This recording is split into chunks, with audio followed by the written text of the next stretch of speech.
ಇವತ್ತು ನಮ್ಮೆಲ್ಲರೂ ಕೂಡ ಮನಸ್ಸಿಗೆ ಶಾಂತಿ ಸಿಗಬೇಕು ಅಂತೇಳಿ ಇವತ್ತು ನಮ್ಮ ಮಠಕ್ಕೆ ಬಂದು ಶ್ರೀಗಳನ್ನು ನೆನೆಸ್ಕೊಳ್ಳಿಕ್ಕೆ ನಾವೆಲ್ಲ ಇಲ್ಲಿಗೆ ಬಂದು ಸೇರಿದ್ದೇವೆ. ಶ್ರೀಗಳು ಹಾಕೊಟ್ಟಂತ ದಾರಿ, ಅವರ ಆಚಾರ ವಿಚಾರಗಳ, ಅವರು ಈ ಜಗತ್ತಿನಲ್ಲಿ ಇದ್ದಾಗ ನುಡಿದಂತ ನುಡಿಮುತ್ತುಗಳು, ಇವೆಲ್ಲ ಕೂಡ ನಮ್ಮ ಬದುಕಿಗೆ ಒಂದು ದೊಡ್ಡ ಶಕ್ತಿಯನ್ನ ತುಂಬಿ ಕೊಡುಗೆಯನ್ನು ಕೊಟ್ಟು ಹೋಗಿದ್ದಾರೆ. ನನಗೆ ನೆನಪಿದೆ, ಕೃಷ್ಣ ಅವರ ಸಂಪುಟದಲ್ಲಿ ನಾನು ಸಚಿವನಾಗಿದ್ದೆ. ಒಂದಿನ ಮಠಕ್ಕೆ ಬಂದಿದ್ದೋ, ಮಠಕ್ಕೆ ಬಂದು ಇಲ್ಲಿ ನಡೀತಾ ಇರೋಂಥ ಅನ್ನದಾಸೋಹ ಬಗ್ಗೆ ವ್ಯಾಖ್ಯಾನ ನಡೀತು, ಚರ್ಚೆ ನಡೀತು. ಇಲ್ಲಿಂದ ವಾಪಸ್ ಹೋಗ್ಬೇಕಾದ್ರೆ ಕೃಷ್ಣರವರು ತೀರ್ಮಾನ ಮಾಡಿದ್ರು, ನಾನು ಕೂಡ ನನ್ನ ಸರ್ಕಾರದಿಂದ ಇವತ್ತು ಏನು ಸಿದ್ಧಗಂಗಾ ಮಠ ಅನ್ನದಾಸೋಹ ಮಾಡ್ತಾ ಇದೆ, ಅದು ಒಂದು ಸರ್ಕಾರದ ಕಾರ್ಯಕ್ರಮವಾಗಿ ಪರಿವರ್ತನೆ ಆಗಬೇಕು ಅಂತೇಳಿ ಅನ್ನದಾಸೋಹ ಕಾರ್ಯಕ್ರಮವನ್ನು ಇಡೀ ರಾಜ್ಯಕ್ಕೆ ಮಕ್ಕಳಿಗೆ ಬಿಸಿ ಊಟ ಕೊಡುವಂತ ಒಂದು ಕಾರ್ಯಕ್ರಮವನ್ನ ಈ ಒಂದು ಮಠನೇ ಪ್ರೇರಣೆ ಅಂತ ಹೇಳಲಿಕ್ಕೆ ನನಗೆ ಬಹಳ ಸಂತೋಷ ಆಗ್ತದೆ. ಇದು ಇವತ್ತು ನಾವೆಲ್ಲ ಇಲ್ಲಿಗೆ ಸೇರಿದ್ದೇವೆ. ಇವತ್ತು ನಮ್ಮೆಲ್ಲರ ನೆನಪು. Today I am very happy. I have one request to Raja Singh ji. ನಂದು ಒಂದು ದೊಡ್ಡ ಬೇಡಿಕೆ ಇದೆ. ನನ್ನ ಬೇಡಿಕೆ ಅಲ್ಲ ಇದು, ನಿಮ್ಮ ಬೇಡಿಕೆ, ರಾಜ್ಯದ ಬೇಡಿಕೆ. We all had requested the Honorable, the Prime Minister and the Government of India to give Bharat Ratna to Shiv-Kumar Swamiji.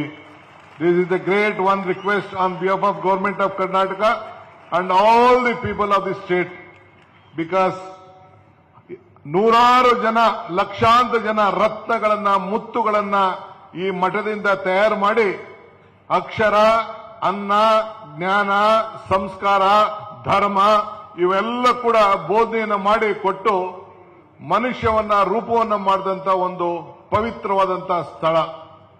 ಕಲ್ಲು ಬಂಡೆ ಅಕ್ಕಪಕ್ಕ ಎಲ್ಲ ಇದೆ, ಅದು ಪ್ರಕೃತಿ. ಅದನ್ನ ಕಡೆದರೆ ಆಕೃತಿ, ಪೂಜಿಸಿದರೆ ಸಂಸ್ಕೃತಿ. ಹಂಗೆ ಪೂಜೆಯನ್ನ ಮಾಡಲಿಕ್ಕೆ ನೂರಾರು ಜನ, ಸಾವಿರಾರು ಜನ, ಲಕ್ಷಾಂತರ ಮಂದಿಗಳನ್ನ ತಯಾರು ಮಾಡಿದಂತ ಇದೊಂದು ಪವಿತ್ರವಾದಂತ ಕ್ಷೇತ್ರ. ನಾವು ತಿನ್ನುವ ಅನ್ನ, ಬೇಯಿಸುವ ನೀರು ನಮ್ಮ ದುಡಿಮೆಯ ಬೆವರಾಗಬೇಕೇ ಹೊರತು ಬೇರೆಯವರ ಕಣ್ಣೀರು ಆಗಬಾರದು ಅಂತೇಳಿ ಶಿವಕುಮಾರ ಸ್ವಾಮಿಗಳು ನುಡಿದಂತ ಮಾತು ನನಗೆ ನೆನಪು ಬರ್ತದೆ. ನಾನು ಕೂಡ ಅನೇಕ ಭಾಷೆಗಳನ್ನ ಕೇಳಿದ್ದೇನೆ. ಒಂದೊಂದು ಮಾತಲ್ಲೂ ಕೂಡ ಬಹಳ ಅರ್ಥಗರ್ಭಿತವಾದಂತ ಮಾತು. ಬಸವಣ್ಣವರ ಅನುಯಾಯಿಯಾಗಿ ಎಲ್ಲ ಧರ್ಮಗಳು ಕೂಡ ಜಾತಿ ಧರ್ಮ ಭೇದ ಅಲ್ಲದೆ ಎಲ್ಲನೂ ಕೂಡ ಒಟ್ಟು ತೆಗೆದುಕೊಂಡೋಗಿ ಎಲ್ಲರೂ ಕೂಡ ಅವಕಾಶವನ್ನು ಕೊಟ್ಟು ಈ ಒಂದು ಭಕ್ತಿ ಸಾಗರನ್ನ ಜನರಲ್ಲಿ ಧಾರ್ಮಿಕವಾಗಿ, ಈ ಒಂದು ಪವಿತ್ರವಾಗಿ ಎಲ್ಲರೂ ಕೂಡ ಒಟ್ಟಿಗೆ ತೆಗೆದುಕೊಂಡೋಗಿ ಈ ವಿದ್ಯಾ ಕ್ಷೇತ್ರದಲ್ಲಿ ಎಲ್ಲ ರಂಗದಲ್ಲೂ ಕೂಡ ಅಭಿವೃದ್ಧಿಯನ್ನ ಮಾಡೋದಕ್ಕೆ ಇವತ್ತು ನಾವೆಲ್ಲ ಅವ್ರನ್ನ ಸ್ಮರಿಸ್ಕೊಳ್ತಾ ಇದ್ದೇವೆ. ರಾಷ್ಟ್ರದ ಎಲ್ಲ ಪಕ್ಷದ ನಾಯಕರುಗಳು ಕೂಡ ಅವರಿಗೆ ಗೌರವನ ಸಲ್ಲಿಸಿದ್ದು ನಾವೆಲ್ಲ ಕೂಡ ನಾವು ನೋಡಿದ್ದೇವೆ. ಇವತ್ತು ಹಸುವಿಗೆ ಅನ್ನವನ್ನ ನೀಡಿ ಅಕ್ಷರ ಕಲಿಸಿದಂತ ಮಹಾಚೇತನಿಗೆ ನಾವೆಲ್ಲ ಇವತ್ತು ನಮಸ್ಕಾರ ಮಾಡಲಿಕ್ಕೆ ನಾವು ಇಲ್ಲಿಗೆ ಬಂದಿದ್ದೇವೆ. ಇವತ್ತು ಈ ಸಂದರ್ಭದಲ್ಲಿ ತಮ್ಗೆ ಹೇಳೋದಿಷ್ಟೇ, ಕೊಟ್ಟ ಬದುಕು ಬೇರೆ ಕಡೆ, ಯಾವುದೇ ಕೂಡ ನಮ್ಮ ಬದುಕನ್ನ ನಾವೇ ಸೃಷ್ಟಿ ಮಾಡಿಕೊಳ್ಳಿಕ್ಕೆ ನಮಗೆ ಇವತ್ತು ಏನು ಮಾರ್ಗದರ್ಶನವನ್ನು ಕೊಟ್ಟರು ಅದನ್ನು ನಾವು ಯಾರು ಕೂಡ ಮರಲಿಕ್ಕೆ ಸಾಧ್ಯ ಇಲ್ಲ.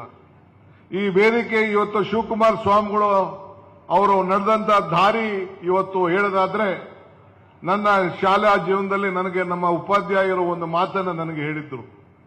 ಏನಂತಂದ್ರೆ, ಅಲೆಕ್ಸಾಂಡರ್ ಗ್ರೇಟ್ ಭಾರತ ವಶಪಡಿಸಿಕೊಳ್ಬೇಕು ಅಂತ ಹೇಳಿ ಹೊರಡ್ತಾನಂತೆ. ಆಗ ಪ್ರಪಂಚದ ಮೂರು ಭಾಗದಲ್ಲಿ 2 ಭಾಗನ ಆತ ವಶಪಡಿಸಿಕೊಂಡಿರ್ತಾನಂತೆ. ಕೊನೆಗೆ ನಾನು ಭಾರತದ ಕಡೆ ಹೋಗ್ಬೇಕು ಅಂತೇಳಿ ತನ್ನ ಗುರು ಅರಿಸ್ಟಾಟಲ್ನ ಭೇಟಿ ಮಾಡಲಿಕ್ಕೆ ಹೋಗಿ ಆಶೀರ್ವಾದ ಪಡಲಿಕ್ಕೆ ಹೋಗ್ತದಂತೆ. ಏನು ಈ ತರ ನಾನು ಭಾರತ ಕಡೆ ಹೋಗ್ತಾ ಇದ್ದೀನಿ, ಇಷ್ಟು ಭಾಗನ ನಾನು ವಶಪಡಿಸಿಕೊಂಡಿದ್ದೀನಿ, ಭಾರತನೂ ವಶಪಡಿಸಿಕೊಳ್ತೀನಿ ಅಂತ ಹೇಳಿದಂತೆ.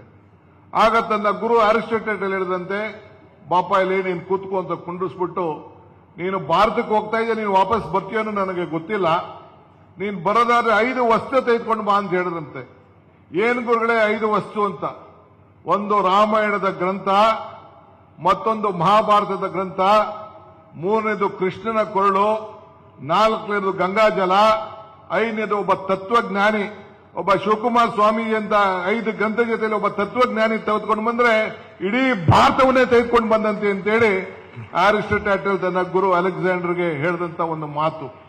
ಹಂಗೆ ಈ ದೇಶದ ಆಸ್ತಿ ನಮ್ಮೆಲ್ಲರ ಸಂಸ್ಕೃತಿ, ನಮ್ಮ ಹಿರಿಯರೆಲ್ಲ ನಮ್ಗೆಲ್ಲ ಕೂಡ ಇಷ್ಟು ದೊಡ್ಡ ಶಕ್ತಿಯನ್ನ ಈ ದೇಶದಲ್ಲಿ ಹಿರಿಯರು ತಪೋಸಿಗಳು ನಮ್ಮೆಲ್ಲ ಇಡೀ ಭಾರತದ ಒಂದು ಇತಿಹಾಸಕ್ಕೆ ಒಂದು ದೊಡ್ಡ ಶಕ್ತಿ. ಇಡೀ ವಿಶ್ವದ ಜನ ನಮ್ಮ ಆಚಾರ ವಿಚಾರಗಳನ್ನ ನಂಬಿ, ನಮ್ಮ ಧರ್ಮಗಳನ್ನ, ನಮ್ಮ ಪೂಜೆ ಪುರಸ್ಕಾರ, ನಮ್ಮ ದೇವರು, ನಮ್ಮ ಭಕ್ತಿ, ನಮ್ಮ ಶಕ್ತಿಯನ್ನು ನಂಬಿ ಇವತ್ತು ಈ ದೇಶಕ್ಕೆ ಶರಣಾದಂತ ಇತಿಹಾಸ ಕೂಡ ಇವತ್ತು ಇದೆ.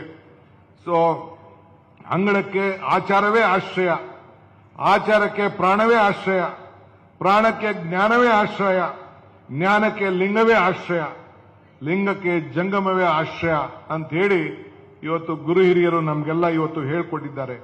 ಈ 5 ಆಚಾರ ವಿಚಾರಗಳು ನಮ್ಮ ಸಿದ್ಧಗಂಗಾ ಶ್ರೀಗಳು ಹಾಗೂ ಅವರ ಮಠದಲ್ಲಿ ನಮ್ಮೆಲ್ಲರೂ ಕೂಡ ಮಾರ್ಗದರ್ಶನವನ್ನ ಶಿವಕುಮಾರ್ ಶ್ರೀಗಳು ಆಶ್ರಯವಾಗಿ ಬಿಟ್ಟು ಹೋಗಿದ್ದಾರೆ ಅನ್ನೋದಕ್ಕೆ ಯಾವ ತರದ ಸಂಶಯ ಕೂಡ ಬೇಡ. ಧರ್ಮ ಎಂದರೆ ಮನುಷ್ಯತ್ವ, ಮನುಷ್ಯತ್ವವನ್ನು ರೂಪಿಸುವಂತ ಇವತ್ತು ಪವಿತ್ರವಾದಂತ ಕೆಲಸಕ್ಕೆ ನಾವು ಮಾಡಿದ್ದೇವೆ. ನಾನು ಮಾತಾಡಿಕೊಂಡವ್ರೆ ನಾನು ಗಂಟೆಗಟ್ಟಲೆ ಮಾತಾಡಬೇಕಾಗ್ತದೆ. ಮೊದಲೇ ನಮ್ಮ ಸೋಮಣ್ಣವರು ಟೈಮ್ ಬಗ್ಗೆ ಮಾತಾಡ್ತಿದ್ರು, ನಮ್ಮ ಕೇಂದ್ರ ಸಚಿವರು ಹೊರಗಡೆ ಹೋಗಬೇಕಾಗ್ತದೆ ಅಂತೇಳಿ. ಅದಕ್ಕೆ ನಾನು ಹೆಚ್ಚಿಗೆ ಮಾತಾಡಕ್ಕೆ ಹೋಗುದಿಲ್ಲ.